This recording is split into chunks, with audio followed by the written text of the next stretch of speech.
Quilombola, mandingueiro, jogador de capoeira. Mestre Bimba era o rei da Pitubá Ribeira. Quilombola, mandingueiro, jogador de capoeira. Jogava duro e manhoso, nossa arte verdadeira.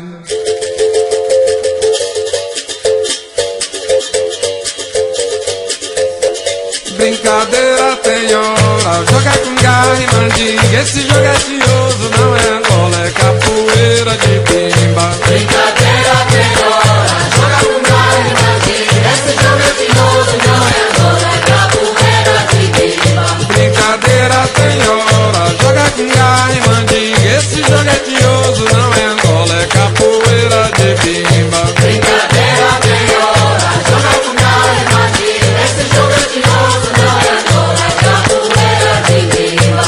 Hoje em dia me espanto, contento o papo furado.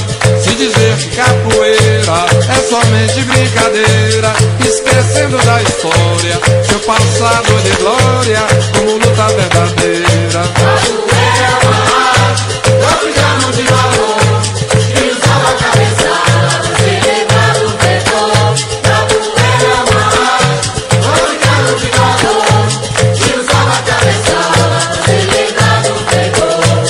Oi, sim, sim, sim.